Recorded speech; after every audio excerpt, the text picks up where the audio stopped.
When was school no longer your safe space?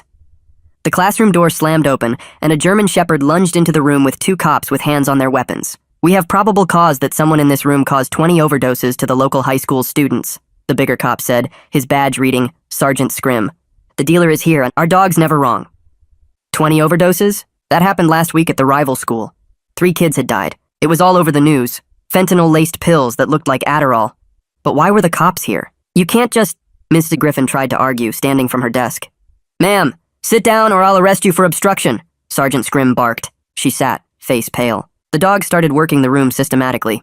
Its name tag said, K9 Thor. Every step deliberate, nose hovering inches from backpacks. Kids pressed back in their chairs as it passed, some lifting their feet like the floor was lava. Amy Johnson started crying silently. Darren Whitmore, who everyone knew sold grass behind the gym, was literally shaking, sweat dripping onto his test paper. The dog paused at his desk, sniffed twice, then moved on. Thor worked his way down my row. Judy, nothing. Harland, nothing. Then me. The dog stopped, circled my desk, sat down firmly, staring at me with those intense brown eyes. "That's the signal," the handler said, hand moving to his radio. "That's our guy. Positive alert." "What?" I stood up, my calculator clattering to the floor. The whole class was staring. "There's some mistake. Hands behind your back." Sergeant Scrim was on me in 2 strides. "I don't even drink," I protested as the cold metal cuffs clicked tight. "I've never touched drugs. Test me right now. I'll pee in a cup." "Save it for booking," the younger cop said. The bigger cop grabbed my backpack, dumped it onto Mrs. Griffin's desk. Books, calculator, protein bars, SAT prep guides, everything crashed down. My laptop hit the corner of the desk and the screen spiderwebbed, then went black. 4 years of saved money for that laptop. "Nothing here," Scrim muttered, sounding disappointed. He pawed through my things again, checking every pocket. "Check his locker," the younger cop suggested. "Dealers always have a stash spot." They marched me down the hall like a convicted criminal. Every classroom we passed, faces pressed against door windows. I saw my ex, Lauren, looking horrified, my basketball teammates confused. My locker combination fumbled in my shaking hands. 17-35-9. I'd had the same combination since freshman year, but suddenly couldn't make my fingers work. Scrim got impatient and shoved me aside, making me tell him the numbers. They tore through it like animals. Old tests fluttered to the floor. My lucky basketball shorts from when we made states. A moldy sandwich I'd forgotten about that made the younger cop gag. Nothing else. "Where is it?" Scrim grabbed my shirt, pulling me close. His breath smelled like coffee and cigarettes. "Where's your stash?" "I don't know what you're talking about. I study, I play basketball, I go home." "Nobody's that clean," the younger cop said. Thor was sniffing me again, going absolutely ballistic. Barking, jumping, the handler had to use both hands to hold him back. Whatever he had contact with it recently. "This is the strongest alert I've seen from Thor in 2 years. You're going to tell us where it is," Scrim said, shoving me against the lockers. "Those 3 kids who died? Their parents are planning funerals instead of high school graduations. You did that." "I don't even know anyone at the other high school," my voice cracked. "Car," Scrim said suddenly. "Where do you park?" "Blue section, but..." They dragged me through the main entrance. The whole school was watching from windows now. I could see phones pressed against glass, everyone recording my perp walk. This would be on everyone's IG within minutes. In the parking lot, they made me point out my car, the used Mitsubishi my parents got me for my birthday. Navy blue, dent in the bumper from when I was learning parallel parking. But Thor walked right past it like it didn't exist. Instead, the dog lost its mind at a white BMW 3 spaces over. It practically climbed the door, barking and scratching like there were stakes inside. Thor was trained not to damage property, but he was fighting against that training. "Open it," Scrim demanded, pulling me toward the BMW. "I can't." "Don't play games. Open the car. I literally can't." "Kid, you're looking at 20 counts of involuntary manslaughter. Life in prison. The death penalty is on the table in this state for fentanyl deaths. Open this car." My hands were shaking so badly I could barely get my keychain out. I pressed the unlock button on my car fob. My Mitsubishi beeped and flashed its lights. The BMW didn't move. "Wrong button?" Scrim grabbed my keys, started pressing every button. Lock, unlock, panic, trunk. My Mitsubishi went crazy, honking, flashing, chirping. The BMW sat silent and still. "Why won't your key work?" He screamed, frustration boiling over. His face was turning red, veins popping on his forehead. Thor was literally trying to eat through the BMW's door now. Whatever was in that car was more than just Darig's. Thing was, this BMW was my girlfriend's car. I could go free if I just told the cops so right now. I didn't want to snitch on her. But then Scrim turned to me. "I'm done with you," and took out his handcuffs. The metal clicked around my wrists again, tighter this time, and Scrim grabbed my arm hard enough to leave marks. He pushed me toward the patrol car parked at the end of the lot, not caring when I stumbled over the curb. Thor kept going crazy at the BMW, his barks echoing across the parking lot while students watched from every window. The handler finally had to drag the dog away by his collar, all four paws scraping against the pavement as he fought to get back to that white car. Scrim opened the back door of the patrol car and shoved my head down, forcing me into the cage area behind the seats. The space smelled like old fast food and something sour I didn't want to think about. My destroyed laptop kept flashing through my mind. 4 years of saved birthday money and summer job paychecks, now just broken glass and dead circuits on Mrs. Griffin's desk.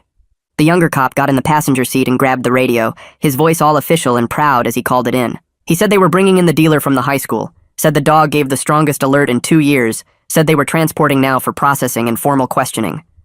I tried to say the BMW wasn't mine, but Scrim just turned up the radio, drowning out my voice with some talk show host arguing about politics. My wrists hurt bad from how tight the cuffs were, the metal digging into my skin every time the car hit a bump. We drove past the pizza place where I worked weekends, past the gym where I played pickup games, past the library where I studied for the SATs. Everything looked normal and wrong at the same time, like the whole world kept going while mine fell apart. Scrim drove fast, taking corners hard enough to slam me against the door. The younger cop kept glancing back at me like I was some dangerous criminal, instead of a kid who'd never even gotten detention. I realized they'd already decided I was guilty, that nothing I said would matter, because Thor sat down at my desk, and that was all the proof they needed.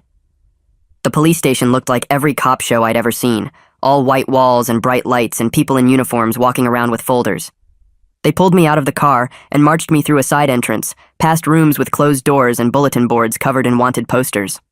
A lady at the front desk looked up when we came in, barely interested, like she saw kids in handcuffs every single day. They took me to a room with a camera mounted in the corner and told me to stand against the wall with the height measurements. Flash, turn left, flash, turn right, flash.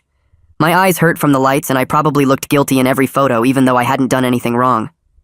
Next came the fingerprints, my fingers pressed into ink and then rolled onto cards, one at a time. The cop doing it had done this so many times she didn't even look at my face, just grabbed each finger and rolled it like I was an object instead of a person. They took my phone, my wallet, my keys, my watch, everything from my pockets and put it all in a clear plastic bag with a number written on it in black marker. The bag sat on the counter and I stared at it, thinking about how 2 hours ago I was taking a math test and now I was processed like an actual criminal. The fluorescent lights made everything look harsh and cold, no shadows anywhere, just bright white light showing every scratch on the walls and stain on the floor. My whole life just got turned upside down because a dog sat down next to my desk. They walked me down another hallway to a small room with a metal table bolted to the floor and 2 chairs that looked like they came from a school cafeteria. One cop took off my handcuffs and told me to sit, then left and closed the door behind him. I heard it lock with a click that made my stomach drop. The table had scratches all over it, probably from other people who sat here before me, and I wondered if any of them were innocent too.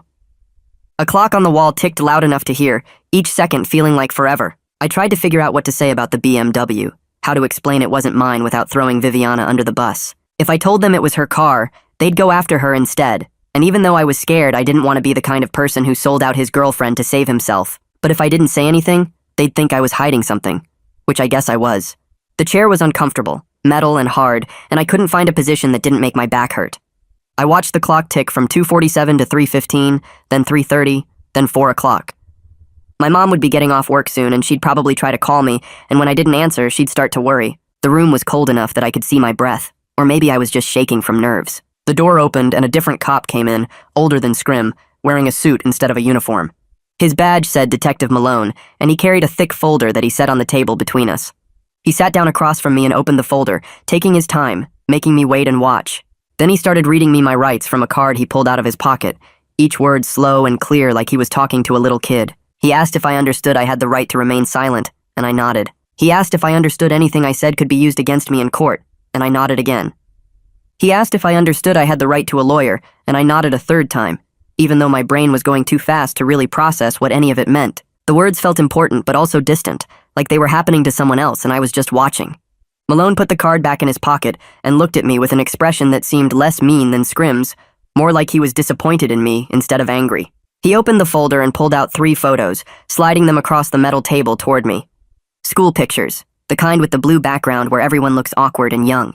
3 kids smiling at the camera, probably taken at the beginning of the school year when they were still alive and planning their futures. Malone pointed at the first photo and said her name was Sarah Millard, 17, wanted to study engineering at State. He pointed at the second and said his name was Ethan Williams, 18, already accepted to college on a football scholarship. The third was Lauren Rodriguez, 16, planning to be a doctor like her mom. Malone said their parents were planning funerals this week instead of graduation parties. He said Sarah's mom found her daughter blue in her bedroom. He said Ethan's dad did CPR for 20 minutes before the ambulance came, but it was already too late. He said Lauren died in the hospital with tubes in her throat while her whole family watched. The photos sat there on the table between us, and I couldn't look away from their faces. I told him I was sorry those kids died, my voice coming out shaky and wrong. I said I had nothing to do with it, that I'd never even met them, that I didn't know anyone at the other school. Malone leaned back in his chair and asked why Thor alerted on me twice if I was innocent. He said drug dogs don't just make mistakes, especially not Thor, who had years of training and hundreds of successful cases. I said I didn't know. Maybe the dog got confused or smelled something else. Even as I said it, I knew how weak it sounded, how much it made me look like I was lying. Malone kept staring at me with those disappointed eyes, like he wanted to believe me but couldn't. He asked if I'd been around anyone who used drugs recently, if maybe I touched something without knowing it. I said no. I studied and played basketball and went home, that was my whole life. He wrote something in a notebook, his pen scratching loud in the quiet room. Malone pulled out more photos from the folder, these ones showing the white BMW from different angles. Close-ups of the door, the trunk, the license plate. He slid them across the table and asked whose car it was. I opened my mouth, but nothing came out. I looked at the photos and thought about Viviana begging me not to tell, about her scared face in the parking lot. I hesitated too long and Malone noticed, his eyes getting sharper. He leaned forward and said, "Protecting someone who kills kids makes me just as guilty as the dealer." He said 3 families were burying their children because someone sold them poison, and if I knew who it was and didn't say anything, I was helping a murderer. The photos sat there between us, and I could feel my face getting hot. Could feel the guilt written all over me, even though I hadn't done anything wrong. Malone kept staring, waiting for me to break. I asked for a lawyer, the words coming out shakier than I wanted. Malone's whole face changed, going from disappointed to hard and cold. He stood up fast enough that his chair scraped loud against the floor.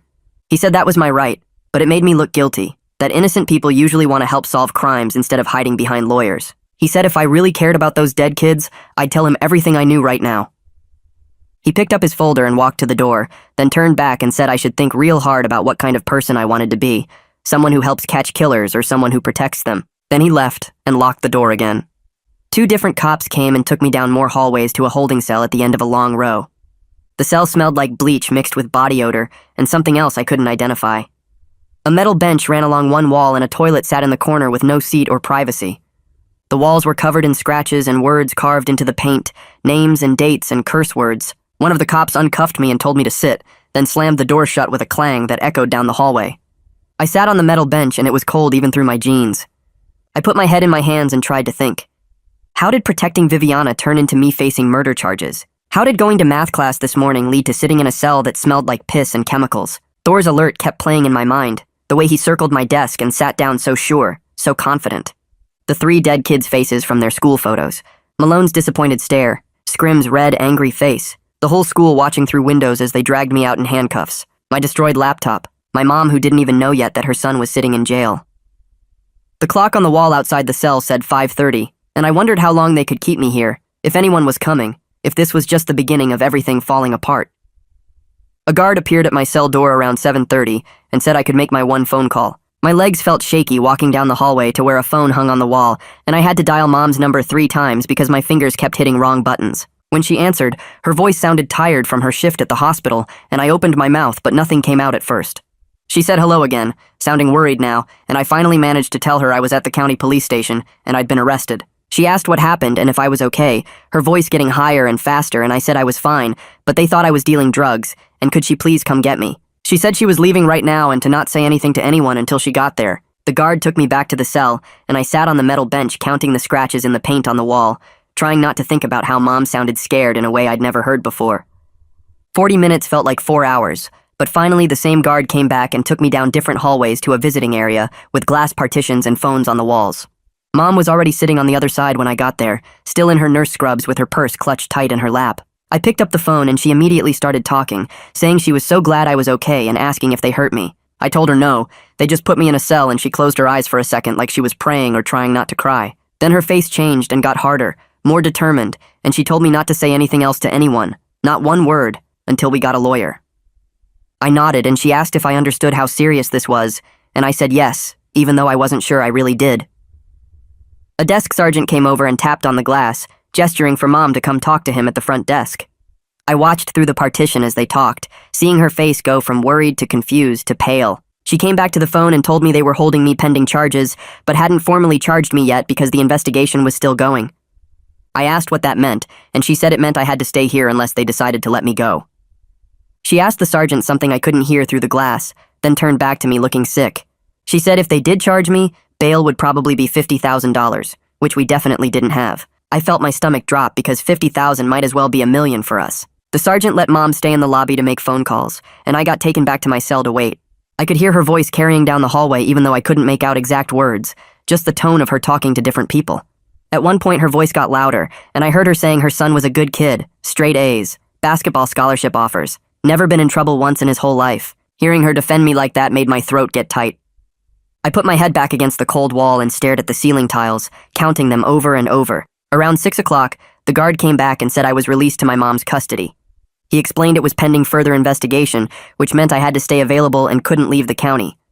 Mom had to sign a bunch of paperwork at the front desk, promising I would appear if they called me back, and I watched her hand shake as she wrote her signature. They gave me back my phone and wallet from the plastic bag, and Mom put her arm around my shoulders as we walked out to the parking lot. The drive home was mostly quiet except for Mom asking basic questions about what happened. I told her about the classroom raid, Thor circling my desk and sitting down, getting handcuffed in front of everyone, them dumping my backpack, and breaking my laptop, checking my locker, the perp walk through school, and the white BMW in the parking lot that Thor went crazy over. She asked whose BMW it was, and I said I didn't know, which was technically true since I didn't say whose it was out loud. She glanced at me like she knew I wasn't telling everything but didn't push it. When we got home, she made me sit at the kitchen table while she heated up leftover chicken and rice in the microwave. I just stared at the plate when she put it in front of me, not hungry at all. She sat down across from me and said we were getting a lawyer first thing in the morning, and until then, I wasn't to talk to anyone. She meant not friends, not Viviana, not anyone from the school, just keep my mouth shut completely. I nodded and pushed rice around my plate with a fork. She asked if I understood, and I said yes. She reached across the table and squeezed my hand, then told me to go get some sleep. I went to my room and lay on my bed still in my clothes, staring at my phone. It was blowing up with texts and notifications, everyone from the school messaging me or posting about what happened. I opened Instagram and saw at least 10 different videos of my perp walk, me in handcuffs being marched through the school with Scrim's hand on my arm. The comments were brutal. Half the people were asking what happened and if I was okay, but the other half had already decided I was guilty. Someone posted a poll asking if I was really a drug dealer and 60% voted yes. Another post showed a screenshot from someone saying they always knew I was sketchy, which was complete garbage since we'd literally never talked. I saw my basketball teammates commenting on different posts, some defending me and some staying quiet. I turned my phone face down on my nightstand, but I could still hear it buzzing with new notifications every few seconds. I couldn't sleep, just lay there replaying everything from the moment Thor sat down at my desk, to Scrim's red, angry face, to the sound of my laptop screen cracking. The next morning, Mom called in sick to work, which she never did. I heard her on the phone in the kitchen making calls about lawyers, her stress obvious in every conversation. We couldn't afford a private attorney, she kept saying, so did we qualify for a public defender, and how did that work exactly? She was on hold for a long time with different offices, and I heard her explaining the situation over and over. Finally, around 10 in the morning, she came to my room and said we'd been assigned a public defender named Meredith Bowden, who agreed to meet us at her office downtown that afternoon. We drove there in silence, Mom gripping the steering wheel tight. Bowden's office was in an old building with a tiny waiting room that had torn magazines on a coffee table. When Bowden came out to get us, she turned out to be younger than I expected, maybe early 30s, with dark hair pulled back and these sharp, tired eyes that looked like they'd seen too much. She shook Mom's hand and then mine, her grip firm and quick, and told us to follow her back to her office. Her office was small and cramped with file boxes stacked against one wall and a desk covered in papers. The chair she pointed me to had a rip in the vinyl seat, and I could see yellow foam poking through. Mom sat in the matching chair next to me, and Bowden settled behind her desk, pulling out a yellow legal pad and clicking a pen. She asked me to start from the beginning and tell her everything that happened, so I did. I explained about being in class when Thor and the cops burst in, how the dog circled my desk and sat down, the handcuffs and the destroyed laptop and my locker getting torn apart. I told her about the parking lot and Thor going crazy at the white BMW 3 spaces from my car, how Scrim kept demanding I open it even though my keys didn't work. Bowden wrote constantly while I talked, her pen moving fast across the yellow paper, and she never interrupted once even when I paused to remember details. When I finished explaining about getting released without charges but told to stay available, she set down her pen and looked at me directly. She said the most important rule from this point forward was that I say absolutely nothing to the police without her present, and she meant nothing at all, even if they acted friendly, or said they just wanted to clear up a few quick questions. Mom nodded and squeezed my hand. Bowden explained that the canine alert gave them probable cause to arrest me and search my stuff, which was why everything that happened was technically legal, even though it felt wrong. She said Thor sitting at my desk was enough to justify their actions in court. However, she continued, probable cause wasn't the same as proof of guilt, and without finding actual drugs on me or in my car or locker, their case against me was weak. The problem was if they managed to search that white BMW and found drugs inside, and if they could somehow connect me to that vehicle, then I could be looking at serious charges including distribution and possibly even those deaths at the other school. I felt my chest get tight when she said that. I asked what would happen if they did search the BMW and found something inside it. Bowden leaned back in her chair and said it would depend entirely on whose car it was and what evidence they had linking me to it. If the car belonged to someone I knew, and they could prove I had access to it or had been seen near it, that would be bad for my case. She looked at me carefully, her eyes sharp, and asked if there was anything I wasn't telling her about that BMW or why Thor might have alerted on me. My stomach twisted and I could feel Mom watching me from the side. I shook my head and said no. I didn't know anything about it, which was technically true since I didn't know what was actually in Viviana's car. Bowden held my gaze for a few more seconds like she was trying to read my mind, then nodded and made another note on her pad. She told us she would file paperwork requesting any evidence the police had, and we would go from there, and Mom thanked her multiple times as we left. The drive home was quiet and tense. Mom kept both hands on the wheel and didn't turn on the radio like she usually did. When we got home, she made me sit at the kitchen table even though it was almost dinner time and I wasn't hungry. She reheated some leftover chicken and rice and put a plate in front of me, then sat across from me with her own plate that she didn't touch. She told me again not to talk to anyone about the case, not my friends, not anyone from the school, definitely not anyone connected to that BMW situation. I nodded and pushed rice around my plate with a fork. She asked if I understood and I said yes. She reached across the table and squeezed my hand, then told me to go get some sleep. I went to my room and lay on my bed still in my clothes, staring at my phone. It was blowing up with texts and notifications, everyone from the school messaging me or posting about what happened. That evening my phone buzzed with a text from Viviana, asking me to meet her at our usual spot in the grocery store parking lot. I stared at the message for a long time, knowing Mom had just told me not to talk to anyone, but I needed to understand what was going on and why Thor had gone crazy at her car. I waited until Mom fell asleep on the couch watching TV, the blue light from the screen flickering across her face. Then I grabbed my keys and snuck out the front door as quietly as possible. The grocery store was about 10 minutes away, and mostly empty this late on a weeknight. I pulled into the far corner of the parking lot where we usually met, and saw Viviana's white BMW already there under a broken light. She was leaning against the driver's door, and when I got out of my car I could see she looked scared in a way I had never seen before. Her eyes were red like she had been crying, and she kept glancing around the parking lot like someone might be watching. She asked immediately if I had told the cops the car was hers, and I said no. I didn't tell them anything. Relief washed over her face and she stepped forward and hugged me tight. She said she was so sorry I got caught up in this mess and that someone must have borrowed her car without her really knowing about it. I asked who would do that and she pulled back, wiping her eyes. She said maybe her older brother or one of his friends since they sometimes asked to borrow it, but she would figure it out and make everything right. I walked over to her BMW and looked at it more carefully. The door panel near the driver's seat looked slightly off, like someone had pried it open and hadn't put it back perfectly. The plastic edge didn't sit flush with the rest of the door, and I could see a small gap. When I pointed it out to Viviana, she came over and examined it, then said she hadn't noticed that before, and maybe it happened in a parking lot somewhere when she wasn't paying attention. Her explanation sounded weak, and I could tell she was nervous. She grabbed my hands and begged me not to tell the cops that the BMW was hers, because her whole family would get in trouble, and it wouldn't help me anyway since I hadn't done anything wrong. I wanted to believe her story about someone borrowing the car, but something felt incomplete, like she was leaving out important details. We stood there in the dark parking lot for a few more minutes, while she kept asking me to promise I wouldn't say anything, and finally I said I needed to go home. I drove back feeling more confused than before I came, my mind racing with questions about what was really in that door panel and why Viviana seemed so scared. The next morning I got up early and drove to the school trying to act like everything was normal. I made it to the main entrance and was walking toward my first period class when the office secretary intercepted me in the hallway.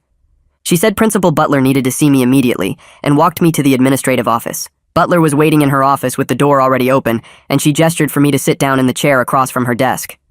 She told me that due to the ongoing police investigation and the serious nature of the allegations against me, the school was placing me on emergency suspension until the matter was resolved.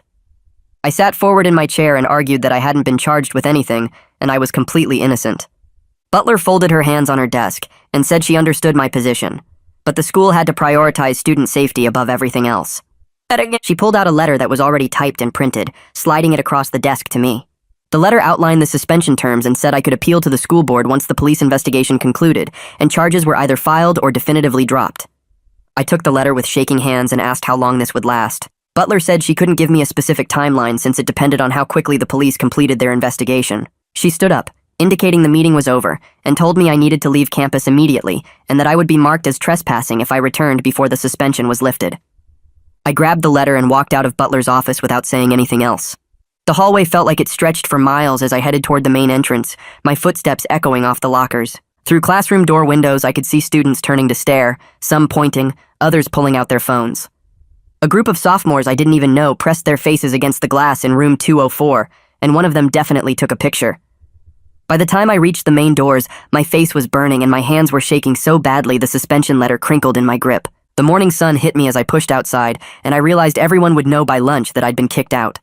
My phone was already buzzing in my pocket with notifications, probably screenshots of me walking through the halls being shared on every social media platform.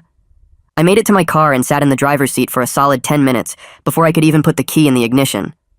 When I finally drove out of the parking lot, I saw more phones pointed at me from the senior courtyard. This would be all over Instagram within an hour, everyone posting about the drug dealer getting what he deserved. I drove home and sat on the couch staring at nothing until my phone rang around 2 p.m. Coach Beck's name showed on the screen and my stomach dropped before I even answered. She asked how I was doing and I said fine, even though we both knew that was a lie. Then she got quiet for a few seconds before telling me she had to take me off the basketball team while the investigation was ongoing. Her voice sounded genuinely sad, but she explained that the school couldn't have someone under investigation for drug dealing representing them in games.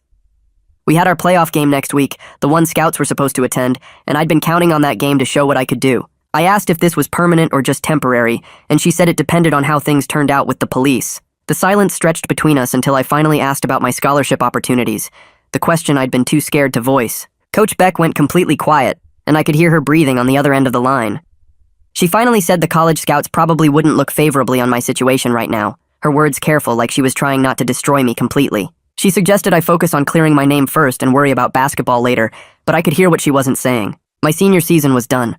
The scholarship offers I'd been working toward since freshman year were probably gone. 4 years of early morning practices, of choosing gym time over parties, of studying plays until midnight, all of it wiped out in one morning because a dog sat down next to my desk. I thanked her for calling and hung up before she could hear my voice crack. Mom came home early from work around 4 p.m. and found me sitting in the living room with all the lights off. She didn't ask why I was in the dark, just sat down next to me on the couch and put her hand on my shoulder. She told me Bowden had called with an update, and my whole body tensed up waiting for more bad news. The police were preparing to search the white BMW, and they wanted to question me again about my connection to it. Mom said Bowden advised that I continue saying absolutely nothing to the police without her present, and she'd filed some kind of paperwork requesting any evidence they had linking me to the vehicle. Then Mom turned to look at me directly and asked if I knew whose BMW it was. I opened my mouth to answer, but nothing came out at first. The hesitation was too long. Way too long, and I could see Mom notice it. I finally said I wasn't sure, which was technically true since I didn't want to admit I knew it was Viviana's car. Mom studied my face for another few seconds before nodding slowly, but I could tell she didn't believe me.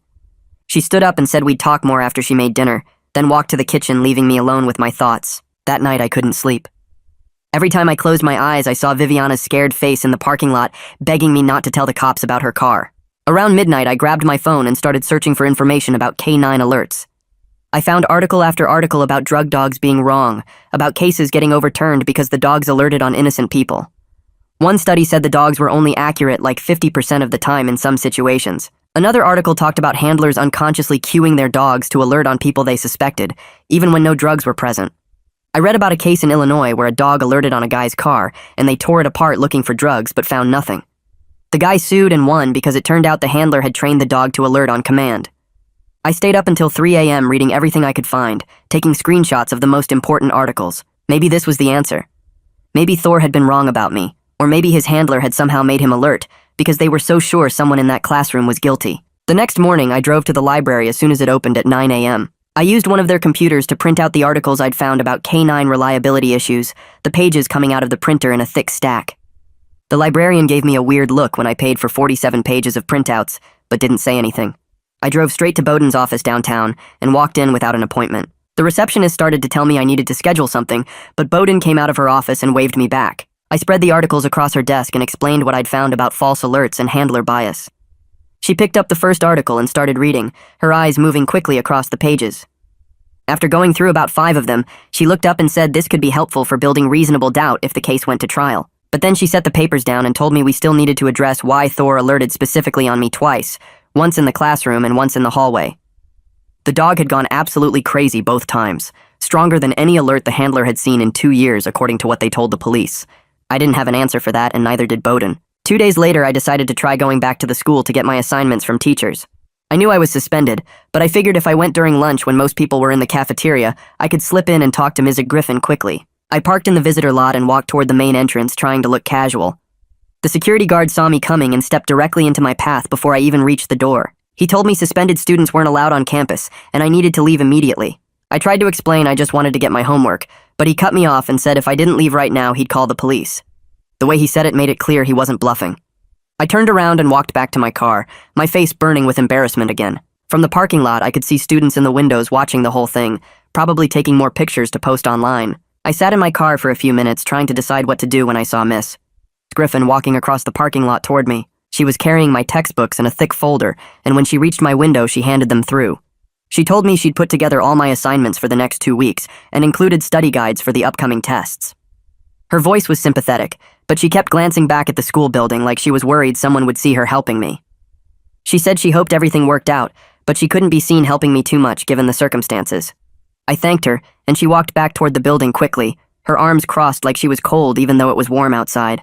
I drove home with the textbooks on my passenger seat, feeling more isolated than ever. That evening I was lying on my bed scrolling through my phone when a DM notification popped up from Lauren. We hadn't talked since the breakup 3 months ago, so seeing her name made my heart jump. I opened the message and she said she'd seen something weird the night before the raid. She was at the school late for yearbook committee and saw Viviana arguing with some older guy near the white BMW in the parking lot around 10 p.m. Lauren said they were moving boxes from his truck to Viviana's car, and Viviana looked really upset about something. The guy was tall with a beard and drove a black pickup truck. Lauren took a picture because the whole thing seemed sketchy, but she didn't think anything of it until the raid happened. She sent me the photo, and I could clearly see Viviana standing next to her BMW, while a guy I didn't recognize carried a box toward the trunk. My hands started shaking as I stared at the image. This was proof that someone else had access to Viviana's car. This was proof that whatever was in that BMW, someone else put it there. But it was also proof that Viviana knew about it, that she'd been there when it happened. I screenshot Lauren's message and the photo, my mind racing with what to do next. I stared at that screenshot for hours that night, my thumb hovering over the delete button a dozen times. Part of me wanted to pretend I never saw it, to protect Viviana like she asked, but the other part kept seeing Scrim's face in the parking lot, hearing him say those 3 kids were planning funerals. Around 2 a.m., I finally made a decision and sent Bowden a text asking if I could meet her first thing in the morning. She responded within minutes saying to come to her office at 8. I barely slept, just kept looking at the photo of Viviana standing next to her BMW while that guy carried boxes toward the trunk. The next morning, I drove to Bowden's office in the county building downtown, my phone feeling heavy in my pocket. Her office was tiny, just a desk buried under file folders and a couple of metal chairs that looked like they came from a school cafeteria. She gestured for me to sit and I pulled out my phone, my hands shaking as I opened the screenshot. Bowden leaned forward, studying the image carefully. She asked who sent it, and I told her my ex, Lauren, who was at the school late for yearbook committee. Bowden zoomed in on the photo, focusing on the boxes, the truck, the guy's face. She said this was significant evidence that someone else had access to the vehicle Thor alerted on, and she could probably get the parking lot security footage from that night to verify Lauren's account. Then she looked at me with those sharp eyes and asked again whose car it was. I opened my mouth, but nothing came out at first. She waited, not pushing, just watching me struggle with the decision. I finally admitted the BMW belonged to my girlfriend Viviana, but I swore I never drove it, never had keys to it, never put anything in it. Bowden's expression changed, her jaw tightening as she leaned back in her chair. She said this information changed everything, that now the prosecution could argue I had access to the vehicle and helped store the drugs. I protested that I never touched her car, that I didn't even know this guy in the photo, but Bowden cut me off. She told me I needed to decide what was more important, protecting Viviana or protecting myself. The police would trace the BMW's registration soon if they hadn't already, and when they did, my silence would look like I was hiding something instead of just being innocent. She said obstruction of justice was a real charge they could add, and it would make everything worse. I felt sick sitting there, realizing how badly I'd messed up by not telling them about the BMW from the start. Bowden said she'd request the security footage and submit my formal statement that I never had access to the vehicle, but she made it clear I was taking a huge risk by waiting this long to tell the truth. I drove home feeling worse than before, knowing I'd probably just made everything harder for myself by trying to protect Viviana. That evening I was doing homework at the kitchen table when my phone rang with an unknown number. I answered and heard Malone's voice, which made my stomach drop because Bowden specifically said the police weren't supposed to contact me directly. He said they'd traced the BMW registration to Viviana's family and wanted to know why I hadn't mentioned my girlfriend's car was the one Thor alerted on. My mouth went dry and I managed to say I wanted my lawyer present before hanging up. My hands were shaking so bad I almost dropped the phone. It rang again immediately, Malone's number flashing on the screen. I answered without thinking, and he said 3 kids were dead. Their parents were burying them this week, and I was protecting the dealer who killed them. He said that made me complicit in their murders, that I was just as guilty as whoever sold those pills. I hung up again and turned my phone off, my heart pounding so hard I could hear it in my ears. The next morning I called Bowden as soon as her office opened and told her about Malone's calls. She was quiet for a long moment, and then she said a word I'd never heard her use before. She told me she was filing a formal complaint about Malone contacting me without my attorney present, and she'd make sure the judge knew about this violation. But then she said something that made my blood run cold. The police now had enough for a search warrant on the BMW, and once they executed it, everything would come out. She said I needed to prepare myself for what they might find, and what that would mean for my case. I spent the rest of the day in a fog, barely able to focus on anything. That night I knew I shouldn't go to Viviana's house, but I had to talk to her, had to understand what was really going on. I drove there around 9 p.m. and parked down the street, my stomach in knots. When I knocked on her door, she answered with red, swollen eyes, her face streaked with tears. She pulled me inside quickly and said the police had come that afternoon with a warrant and searched her BMW. They'd found a hidden compartment in the door panel with pills and cash inside, and they'd taken the whole car as evidence. I felt like the floor dropped out from under me. Viviana grabbed my hands and swore she didn't know the compartment was there, that someone must have installed it without telling her. She said her older brother's friend Ethan had borrowed the car a few times over the past month, and he must have been using it to store drugs. I asked if she could prove Ethan installed it, and she shook her head, crying harder. She said Ethan was already known to the police for dealing, and he'd probably deny everything. I asked her the question that had been burning in my mind since the parking lot. Why didn't she tell me any of this before? Why did she let me get arrested, let me sit in a cell, let me get suspended from the school, when she knew her car had something to do with it? Viviana broke down completely, sliding down the wall to sit on the floor. She said she was scared and didn't want to lose me, that she thought if she just stayed quiet, it would all blow over. She begged me not to tell the police I knew about the car ahead of time because it would make both of us look guilty, like we were working together. I stood there looking at her crying on the floor and realized she was more worried about herself than about what happened to me, about my destroyed laptop and my lost scholarship chances and my basketball season. She kept saying she loved me and asking me to trust her, but all I could think about was Malone's voice saying those 3 kids were dead and I was protecting the person responsible. I left without saying anything else, just walked out her front door and got in my car. My hands shook on the steering wheel the whole drive home. When I got back, Mom was asleep on the couch with the TV still on, and I went straight to my room and pulled out my phone. I texted Viviana that I couldn't lie for her anymore, that I could go to prison for something I didn't do. She called me immediately, but I let it go to voicemail. Then she texted back saying if I really loved her, I would trust her and stand by her. I stared at that message for a long time. She wasn't asking if I was okay or worried about what would happen to me. She was worried about herself, about what I might tell the cops. I turned off my phone and tried to sleep, but couldn't stop thinking about those 3 dead kids and their parents planning funerals. Bowden called at 7:30 the next morning, which woke me up. Her voice sounded urgent, and she said we needed an emergency meeting at her office as soon as possible. The police had executed their search warrant on the BMW and found significant evidence. I got dressed fast and Mom drove me downtown, both of us silent in the car. Bowden's office was small and cluttered with case files stacked everywhere. She sat us down and opened a folder with police photos of the BMW's interior. They'd found a hidden compartment built into the driver's side door panel, professionally installed with a release mechanism. Inside were pills that looked like Adderall but tested positive for fentanyl, plus almost $3,000 in cash wrapped in rubber bands. She asked me to tell her everything about my relationship with Viviana and that car, no more holding back. I finally explained the whole situation, how the BMW was Viviana's, how I'd noticed the door panel looking weird, how Lauren had witnessed someone loading boxes into it.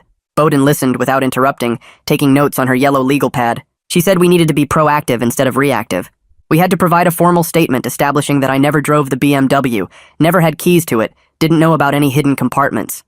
This wouldn't guarantee they wouldn't charge me, but staying silent while they built a case connecting me to that vehicle would be worse. She pulled out a recording device and said we were going to document everything right now, create a timeline of my relationship with Viviana and every interaction I'd had with her car. I asked if this meant I was throwing Viviana under the bus, and Bowden looked at me seriously. She said I was telling the truth, and if Viviana was innocent, she had nothing to worry about. But protecting someone who might be involved in drug dealing that killed 3 kids wasn't loyalty. It was stupidity. We spent the next 2 hours drafting a detailed statement. Bowden asked me questions and recorded my answers, stopping frequently to make me clarify details or add information. When did I start dating Viviana? October, about 5 months ago. Had I ever driven her BMW? No, never. Did she ever let me borrow it? No, she drove it herself when we went places together. Did I have keys to it? No, just my own car keys. When did I first notice the door panel? The night I went to her house after getting released. Did I ask her about it? Yes, and she said she hadn't noticed it before. Had I ever seen anyone else with the car? Just that one time Lauren mentioned, but I hadn't witnessed it myself. Bowden recorded everything, including the parking lot security footage request she'd submitted and the K9 reliability research we'd gathered. She said she'd submit all of it to the DA's office today, along with a formal request for them to investigate other suspects connected to the BMW. That afternoon, Bowden called and said the school parking lot security footage had come through.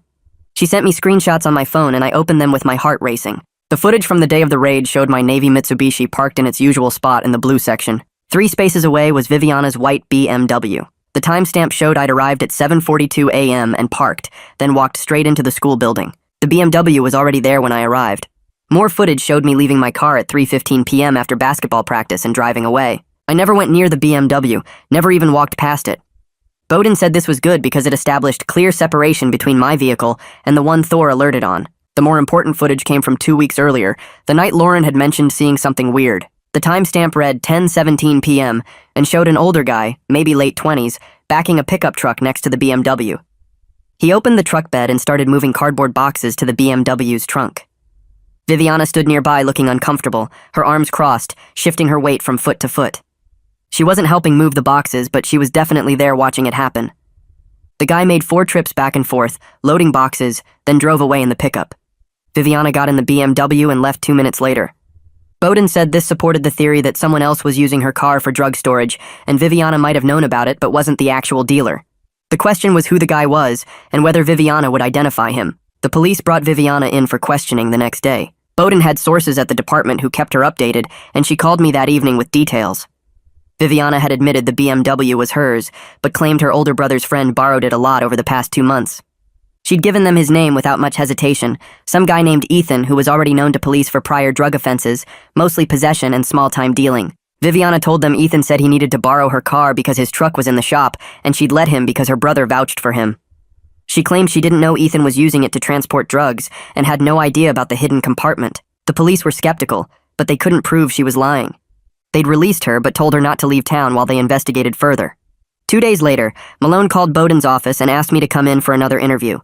This time his tone was completely different over the phone, less accusatory and more investigative. Bowden and I met him at the station in a different interview room than before, one with windows instead of the windowless box they'd put me in originally. Malone had photos spread across the table and a laptop open with what looked like surveillance footage. He asked me detailed questions about my interactions with Viviana's car. Had I ever been inside it as a passenger? Yes, probably a dozen times when we went to movies or restaurants. Had I ever touched the door panels or noticed anything unusual? Not until that night after I got released. Had I ever met anyone named Ethan? No, I'd never heard that name before. Malone showed me a photo from someone's social media, a guy with a shaved head and tattoos on his neck. I recognized him immediately as someone I'd seen Viviana talking to once in a parking lot outside a convenience store, but I'd never spoken to him directly or been introduced. Bowden presented all our evidence in a folder she'd prepared. The parking lot footage showing clear separation between my Mitsubishi and the BMW on the day of the raid. The security video of Ethan loading boxes while Viviana watched. The K9 reliability research showing Thor's alert history and false positive rates. My consistent statements of innocence from the beginning. She argued there was no actual evidence connecting me to the drugs beyond Thor's alert, which could have been a false positive or cross-contamination from being near Viviana, who'd been near Ethan, who'd been handling drugs. Malone listened and took notes, his expression neutral. He said they were investigating Ethan now and had surveillance on him. If Ethan was the dealer, they'd know soon enough. He told me I was still a person of interest, but they were exploring other leads. Bowden asked if that meant they weren't planning to charge me, and Malone said he couldn't make promises, but the evidence was pointing away from me and toward Ethan. We left the station and I felt like I could breathe a little easier for the first time since Thor had sat down at my desk, but Bowden warned me not to relax yet because investigations could change direction fast. 2 days later, my phone rang while I was sitting in my room trying to catch up on homework I'd missed during the suspension. Bowden's number showed on the screen and my stomach dropped. She told me Malone wanted to talk and asked if I could come to her office in an hour. I drove there with Mom, both of us quiet, and when we arrived, Bowden had her laptop open with notes spread across her desk. She explained that Malone had called with major news about the investigation. The police had arrested Ethan after following him for 3 days and catching him making a deal in a parking lot downtown. During questioning, Ethan admitted to using Viviana's BMW to the store and moved drugs without her knowing the full details. He claimed Viviana knew he was dealing, but didn't know about the hidden compartment he'd installed in her door panel. This meant Viviana might face charges for letting her car get used, but they were lesser charges than actual dealing. Bowden said this was good for my case because it proved someone else had access to the BMW and was actively using it for drug storage. I felt relief wash through me, but tried not to show it too much because Viviana was still in trouble. Mom squeezed my hand under the table. The next morning, Bowden called again, and this time her voice sounded different, lighter. She said the DA's office had reviewed all the evidence and decided not to file charges against me. They didn't have enough proof connecting me to Ethan or the drug operation, and the parking lot footage plus Ethan's confession made it clear I wasn't involved. I could breathe for the first time in 3 weeks. Actually breathe without feeling like my chest was crushed. Mom started crying happy tears and hugged me so tight I thought my ribs might crack. Bowden warned us that this didn't mean everything was perfect, but the immediate threat of criminal charges was gone. I thanked her about 10 times before hanging up. Mom made my favorite dinner that night even though we couldn't really afford the ingredients, and for a few hours everything felt almost normal again. But the next day, Malone called me directly and his tone was all business. He said I needed to understand that not being charged didn't mean they thought I was completely innocent. It just meant they didn't have enough evidence to take me to court and win. If any new proof came up connecting me to Ethan or showing I knew about the drugs, they could revisit the whole thing and file charges later. He told me to stay out of trouble and keep my distance from Viviana and anyone connected to the case. I said I understood and hung up, feeling like the relief from yesterday had a crack running through it. Mom asked what he said and I told her, watching her face get worried again.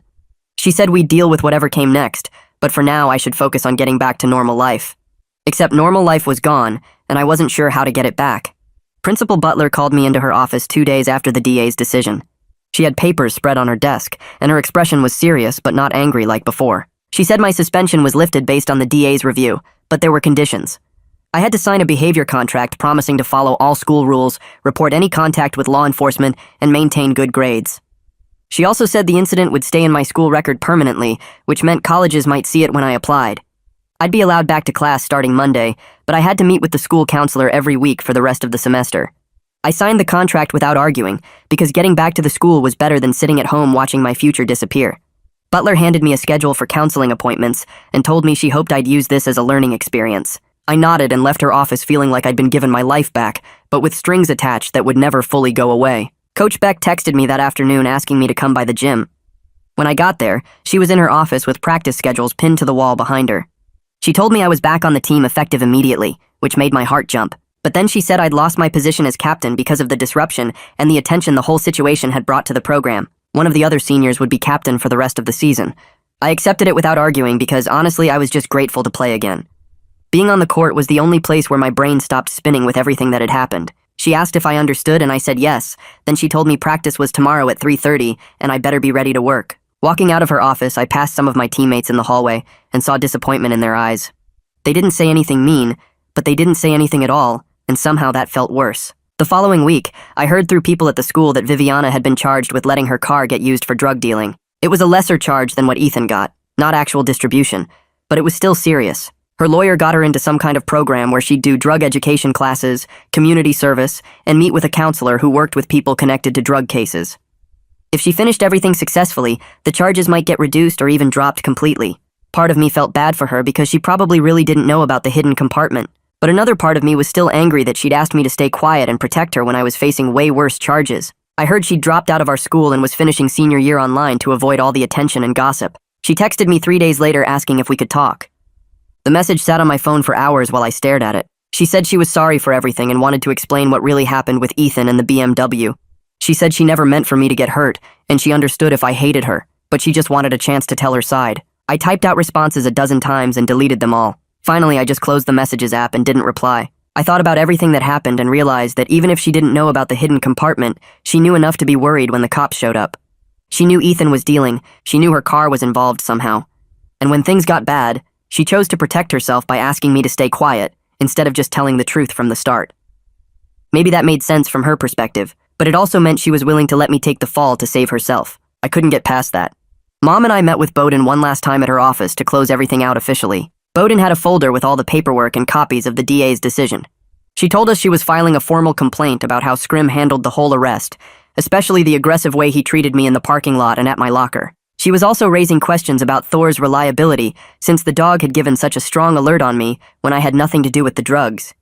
The police department was supposedly reviewing their K-9 procedures because of the complaint, though Bowden said those reviews usually didn't change much. She looked at me across her desk and said I'd handled an impossible situation with real integrity. She said sometimes doing the right thing meant losing people you cared about, and that was hard, but it was also part of growing up and figuring out who you wanted to be. It hurt to hear because it was true. I'd lost Viviana, lost my captain position, lost my clean record, lost the way my teammates looked at me. But I also hadn't lied to protect someone who was willing to let me go down for something I didn't do. Bowden shook both our hands and said if I ever needed anything to call her. Mom thanked her about 50 times. Walking out of that office felt like closing a door on the worst 3 weeks of my life, even though I knew the consequences would follow me for a long time.